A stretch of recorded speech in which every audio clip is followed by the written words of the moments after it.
America में संघीय सरकार का शट डाउन शुरू हो गया है। इससे हजारों सरकारी कर्मचारियों को बिना वेतन की छुट्टी पर जाने की नौबत आ गई है।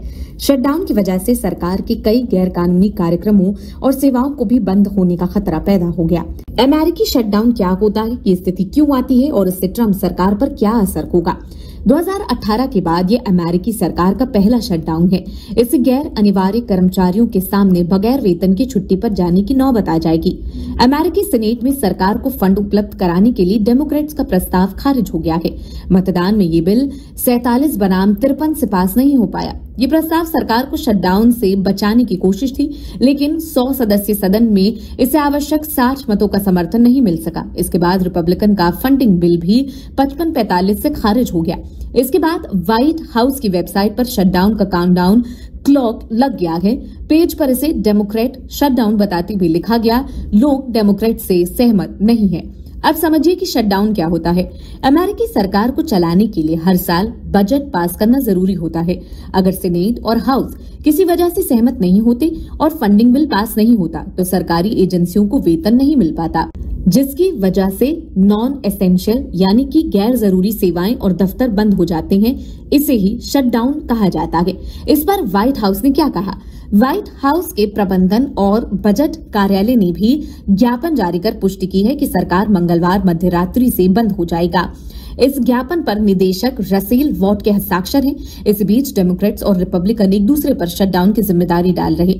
रिपब्लिकन के पास कांग्रेस का नियंत्रण है, लेकिन सीनेट में खर्च से जुड़े किसी भी बिल को पास करने के लिए 60 वोटों की जरूरत होती है, जो उनके पास नहीं है। शटडाउन का असर व्यापक होगा। नेशनल पार्क बंद हो गए हैं और लेबर डिपार्टमेंट के तहत काम करने वाले ब्यूरो ऑफ लेबर स्टैटिस्टिक्स भी बंद रहेगा। इसका मतलब है कि शुक्रवार को आने वाली मासिक जॉब रिपोर्ट जारी नहीं होगी। हाल के महीनों में भर्तियों में गिरावट के कारण इस रिपोर्ट का बेसब्री से इंतजार था।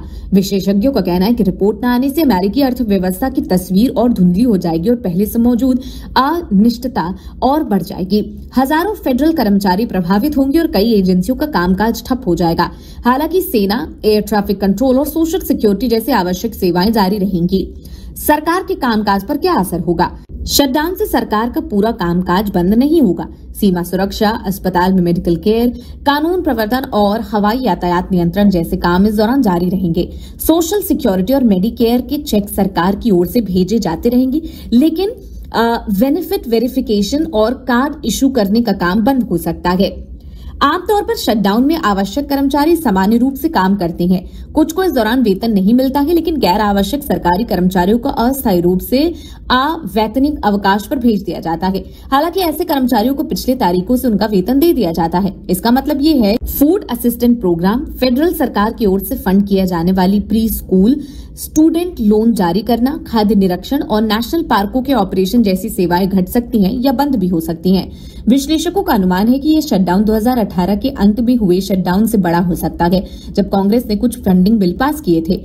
वो अनुमान लगा रहे हैं कि फेडरल सरकार के लगभग 40 यानी करीब 7.5 से 8 लाख से अधिक कर्मचारी अस्थायी रूप से छुट्टी पर जा सकते हैं।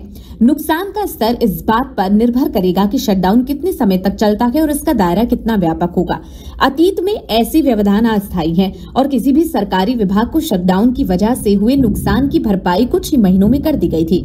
विश्लेषकों का अनुमान है कि इस बार शटडाउन के कारण हर हफ्ते आर्थिक वृद्धि में लगभग 0.1 और 0.2% अंकों की कमी आ सकती है। ट्रंप ने कुछ कर्मचारियों को न केवल छुट्टी पर भेजने की बल्कि नौकरी से निकालने की भी धमकी दी है। ये लड़ाई अर्थव्यवस्था में और अधिक उथल पुथल पैदा करेगी। अमेरिकी अर्थव्यवस्था पहले से ही टैरिफ और आर्टिफिशियल इंटेलिजेंस जैसे परिवर्तनों से जूझ रही है। अमेरिका में शटडाउन कितना आम है, ये बड़ा सवाल जो है सामने है। अमेरिका में पिछले 50 सालों में शटडाउन काफी आम बात हो गई है। ट्रंप के पहले कार्यकाल के दौरान 3 बार ऐसा हुआ था। इसमें इतिहास का सबसे लंबा 36 दिनों का शटडाउन शामिल है, जो जनवरी 2019 में खत्म हुआ था। 1980 के दशक में रोनाल्ड रीगन कार्यकाल में 8 बार शटडाउन हुआ था।